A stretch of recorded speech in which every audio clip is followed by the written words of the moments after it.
इस गंगोत्री विधानसभा ने कांग्रेस को भी झेला है, भारतीय जनता पार्टी सरकार को भी झेला है, लेकिन किसी ने भी इस उत्तरकाशी के बारे में अभी तक कुछ नहीं सोचा है। परसों एक लेडीज प्रसव करते समय मर गई, तो ये कितनी बड़ी बात है। तो मैं चाहता हूं कि राजनीति एक अच्छे व्यवहार से की जाए कि अगर मैंने इस 5 साल में ये पुल बनाया है तो अगली सरकार कोई आए तो उस पुल के आगे का जो रास्ता है वो सरकार बनाए।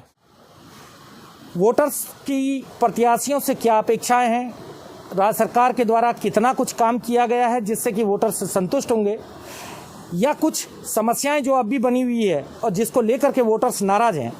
आइए इन सब बातों पर चर्चा करेंगे उत्तरकाशी के कुछ वोटर्स से या स्थानीय निवासियों से। मैं शिक्षा के बारे में और रोजगार के बारे में कहना चाहता हूं। हमारा प्रत्याशी इस रंग का होना चाहिए जिसका कोई विजन हो, जिसकी कोई सोच हो और जो सकारात्मक चीज़ों को लेकर के आगे बढ़े। मैं शिक्षा के बारे में बात करना चाहता हूं।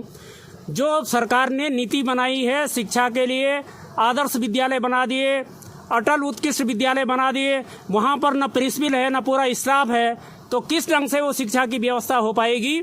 और गांव में वो जो संसाधन है और जो ढांचा है वो ढांचा सही नहीं है, तो पहले उस ढांचे को मजबूत करने की आवश्यकता है। वहाँ पे संसाधन नहीं है, इसलिए लोग गांव से पलायन करते हुए शहर की तरफ आ रहे हैं अपने बच्चों को पढ़ाने के लिए, और वहाँ पर सही प्रकार की व्यवस्था नहीं है। जो प्रधानाचार्य नहीं तो शिक्षकों पे और स्टाफ पे भी सही नियंत्रण नहीं है और सही ढंग से वो शिक्षा व्यवस्था दुरुस्त नहीं है। और यदि हमारी शिक्षा व्यवस्था दुरुस्त नहीं होगी तो हमारी बुनियाद मजबूत नहीं होगी और हम कुछ प्रगति नहीं कर पाएंगे। जहाँ तक रोजगार का सवाल है तो उसके लिए, रोजगार के लिए आपको जो प्रशिक्षण है, किस ढंग का प्रशिक्षण आप देंगे, किस ढंग का रोजगार मिलेगा।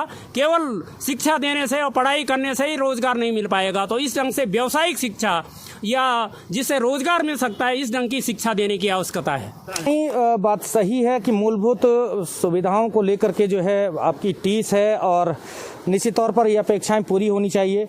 आइए जानना चाहेंगे, कुछ और मुद्दों पर बात करेंगे। क्या नाम है आपका, कहाँ के निवासी हैं आप? मेरा नाम उमेश प्रसाद बहुगुणा, मैं गंगोत्री विधानसभा। किस पार्टी को लेकर के आप जो है सहमत हैं कि इनका काम अच्छा रहा है और इनको जो है जिताना चाहिए या इन्हें सत्ता पर काबिज होना चाहिए? मैं किसी पार्टी विशेष की बात नहीं करूंगा। मैं ये चाहूँगा कि जो आने वाले विधानसभा के चुनाव हैं उनमें उस प्रत्याशी को चयनित करें, उसको चुनें जो हमारी जो मूलभूत समस्याएं हैं उनका निराकरण कर सके। जैसा कि अभी आदरणीय विष्ट जी ने बताया कि शिक्षा के संबंध में मेरी एक बात और समझ में नहीं आई कि पिछली सरकार के द्वारा जो अन्य कार्य किए वो तो ठीक है, लेकिन एक मुद्दा जो अध्यापक कर्मचारियों ने उठाया था, पुरानी पेंशन को बहाल किया जाए, वो अभी तक नहीं हुआ है। सरकार के समक्ष ये बातें गई हैं, सरकार के संज्ञान में ये सब बातें हैं, लेकिन वो अभी तक नहीं हुआ। तो मैं आने वाले विधानसभा चुनाव में जो नई सरकार बनेगी वो इस मुद्दे को शिद्दत से उठाएगी और उनका निराकरण करेगी। पेंशन बहाली को लेकर के भी टीस है और आने वाली सरकार से ये अपेक्षाएं वोटर्स की रहेंगी कि उस मुद्दे पर जो है वो गहन चिंतन करें। फिल्म मेकर हैं आप, जैसा कि आपने मुझे बताया, और युवा भी हैं। क्या कुछ थीम है आपकी और क्या कुछ अपेक्षाएं हैं सरकार से, आने वाली सरकार से, कि वो किस तरीके से जो है फिल्म इंडस्ट्री के क्षेत्र में जो है यहाँ पर जो काफ़ी संभावनाएं रहती है उसको लेकर के काम करें? क्या नाम है, नाम भी आप अपना परिचय से बताएंगे? मैं अरविंद पवार हूँ। मैं उत्तरकाशी का ही हूँ, गंगोत्री विधानसभा का एक वोटर हूँ। मैं अपने कला के क्षेत्र में फिल्म लाइन में काम कर रहा हूँ। लेकिन अगर मैं बात करूँ चुनाव के दौरान की, तो चुनाव के टाइम पे अलग अलग पार्टियाँ होती हैं, अपने अलग अलग वादे कर रहे होते हैं। उन वादों को पूरा करना एक मैं कहूँगा कि लोग कहते हैं कि हाँ चुनाव का समय आ गया है और अलग अलग वादों को लेकर अड़ जाते हैं। कुछ अलग वादे जो पूरे होते हैं, कुछ पूरे नहीं होते हैं। तो अगर मैं अपनी फिल्म क्षेत्र की बात करूं तो हमारे यहाँ पर बहुत अलग अलग लोकेशंस हैं जिसको यहाँ के लोकल जो हमारे एमएलए के लिए जो लड़ते हैं, जीतते हैं, उसके बाद उसके ऊपर पूरी तरह से खरा उतरना उनका बनता, उनका हक है कि अपने क्षेत्र का और वो करें, एक्सप्लोर करें अपनी लोकेशंस के लिए। तो उसके ऊपर उनको अपनी रणनीतियाँ बनानी होगी, कुछ काम करने होंगे उसके ऊपर। और क्योंकि फिल्म लाइन के माध्यम से अगर फिल्म में हूँ तो मैं film industry, Hindi film cinema में हूँ, तो मैं चाहता हूँ कि मेरे शहर को पूरे हिंदुस्तान जाने, पूरा देश जाने, पूरी दुनिया जाने, लेकिन उसके ऊपर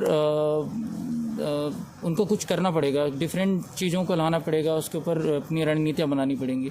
तो ये काफ़ी कुछ है। बाकी युवाओं को लेकर देखो तो रोज़गार के मामले में अभी युवा अलग अलग तरह से अपने लड़ रहे हैं, बेरोजगार घूम रहे हैं, उसके ऊपर रणनीतियाँ बननी चाहिए। बाकी तो वादे करते हैं, पूरे होते हैं। निश्चित तौर पर रोज़गार को लेकर के रणनीतियाँ मिलनी चाहिए। आइए जानेंगे, आप यूथ हैं, युवा हैं, क्या परिचय है आपका? और आपसे सवाल मेरा सिर्फ यही रहेगा, किसकी बनेगी आने वाली सरकार? नमस्कार, मेरा नाम आज़ाद डिमरी है और मैं गंगोत्री विधानसभा का वोटर हूं। अगर आप बात करेंगे सरकार, अभी तो ये उत्तराखंड में एक बहुत बड़ा झमेला सरकार बनने का हो चुका है, क्योंकि आपने देखा होगा, अगर हम अपनी गंगोत्री विधानसभा की बात करें, हमारा जो ये उत्तरकाशी नगर है, यहाँ पर आप देखोगे इतनी बड़ी आबादी है इस नगर की। इस गंगोत्री विधानसभा ने कांग्रेस को भी झेला है, भारतीय जनता पार्टी सरकार को भी झेला है, लेकिन किसी ने भी इस उत्तरकाशी के बारे में अभी तक कुछ नहीं सोचा है। एक मामूली सी अगर हम एक कूड़े की भी बात करेंगे तो उत्तरकाशी में ये एक धार्मिक स्थल है, और आप सब लोग जानते हैं कि उत्तरकाशी इतना पवित्र स्थल है, क्योंकि धार्मिक मान्यताओं के अनुसार जो है ये एक स्वच्छ और साफ होना चाहिए था। लेकिन जैसी उत्तरकाशी में कोई पर्यटन यहाँ पर आता है तो उसका स्वागत सबसे पहले कूड़े से होता है। तो एक अगर कूड़े की जो है ये निस्तारीकरण भाजपा और कांग्रेस यहाँ पर नहीं कर पाई है, तो आगे सरकार के लिए हम कैसे यहाँ का यूथ जो है किसी पर विश्वास करेगा? तो ये एक बहुत बड़ा मुद्दा बन चुका है, और लोग अभी भी असमंजस में हैं कि हम किसको वोट करें, क्योंकि ना तो कांग्रेस इसके पक्ष में आई है, ना खुल करके भाजपा इसके पक्ष में आई है। इसलिए ये विषय एक अनसुलझी गुत्थी जिसे हम कह सकते हैं, वही युवाओं के मन में हम अभी भी जो है इसमें बहुत, जहाँ तक मुझे लगता है कि प्रत्येक युवा पढ़ा लिखा होता है, तो इस बार वो बहुत सोच विचार करके वोट करेगा, और फिर जा करके जब उसको लगेगा कि हाँ कौन व्यक्ति जो है, किस पार्टी की सरकार इन सब चीज़ों पे अच्छा काम करेगी, उसके बाद ही वो वोट देने के लिए तय करेगा, और तभी जो है वो एक अपने मन में धारणा बना सकता है कि हाँ मुझे इसका सपोर्ट करना चाहिए और इसकी सरकार उत्तराखंड में बननी चाहिए। निश्चित तौर पर अनसुलझी गुत्थी आपने जो कहा वो कहीं ना कहीं अनसुलझी है, उसको सुलझाने का प्रयास वोटर जरूर करेंगे। आप यहाँ के स्थानीय निवासी हैं, क्या परिचय आपका है, और क्या कुछ समस्याएं हैं जो वर्तमान में देखने को मिल रही है और जिनका निराकरण होना चाहिए, और जिनको लेकर के आप प्रत्याशियों को जिताने का मन बनाएंगे या अपना वोट देने का मन बनाएंगे? समस्याएं एक हों तो मैं बताऊं, क्योंकि सरकारें आती हैं चली जाती हैं और उनके मैनिफेस्टो में जो चीज़ें रहती हैं वो वहीं की वहीं धरी पड़ी जाती है। ऐसी चौपालें लगती हैं, हम क्वेश्चन उठाते हैं, लेकिन सरकार उनको पूरा नहीं कर पाती है। जैसे कि मेरे भाई छोटे डिमरी भाई ने कहा कि यहाँ पर कूड़े की समस्या है, वैसे ही यहाँ पर पार्किंग की समस्या भी है। यहाँ पर जो बच्चे नशा कर रहे हैं तो नशा कहाँ से आ रहा है उसकी समस्या भी है। यहाँ पर स्वास्थ्य समस्याएं हैं। स्वास्थ्य समस्या में ये लगा लो कि कोई बड़गोट में परसों एक लेडीज़ प्रसव करते समय मर गई, तो ये कितनी बड़ी बात है कि यहाँ पर स्वास्थ्य के लिए हमें डॉक्टर मुहैया नहीं हो रहे हैं। आप वहाँ पर सरकारी तंत्र लिख देते हैं कि डॉक्टर सरकारी दवाई लिखेंगे, शॉर्ट नेम से दवाई लिखेंगे, लेकिन डॉक्टर्स बाहर की दवाई लिख रहे हैं, और इतना गरीब पेशेंट बड़ी बड़ी महंगी महंगी दवाइयाँ खरीदने के लिए बहुत ज़्यादा आतुर है और परेशान है। ये सब चीज़ें सरकार को सोचना पड़ेगा, और जो सरकार ये सब चीज़ें हमें देगी हम उसी को वोट करेंगे। निश्चित तौर पर चिकित्सा सुविधा होनी चाहिए, और चिकित्सा सुविधा को लेकर के पहले से भी मुद्दा छाया रहा है। आइए एक और यूथ हैं, इनसे बात करेंगे। क्या नाम है आपका और कहाँ के आप निवासी हैं? मेरा नाम गोपाल भंडारी है और मैं जोशियाड़ा का निवासी हूँ। जी भंडारी जी, चुनाव नज़दीक हैं, क्या समस्याएं हैं जिनको आप जेन्युइन मानते हैं, और जिस बात को लेकर के आप प्रत्याशियों से जो है जिराह करेंगे कि आप अगर ये समस्याएं पूरी करेंगे तो हम आपको सपोर्ट करेंगे? देखिए, कोई भी विधानसभा हो, और मैं तो एक युवा हूं, तो युवा के सामने तो कहीं ना कहीं उत्तरकाशी जैसी विधानसभा में मुझे लगता है कि समस्याएं बहुत हैं, पर ऐसा नहीं है कि उन समस्याओं को हल नहीं किया जा सकता। हम देखें तो पहाड़ से अगर कोई युवा पलायन कर रहा है, पहाड़ में स्वास्थ्य व्यवस्थाएं कम है, शिक्षा कम है, पर्यटक कम है। हमारे पास रोजगार का सिर्फ एक साधन है पर्यटक। हमारा पर्यटक अच्छा हो जाए तो हमारा पलायन कम हो जाएगा, हमारी शिक्षा अच्छी हो जाए हमारा पलायन कम हो जाएगा, हमें अगर रोजगार यहाँ पर मिल जाए तो हमारा पलायन कम होगा। हमारा पलायन कम होगा तो हम जब अपनी ही धरती पर अपने ही खेतों में अगर गाँव में अगर खेती करेंगे तो कहीं ना कहीं हमारा उत्तराखंड और हमारा मतलब जो उत्तरकाशी जैसे गाँव के लोग हैं ये खुशहाल रहेंगे, सब चीज़ अच्छा होगा। पर इन व्यवस्थाओं को सही करना पड़ेगा।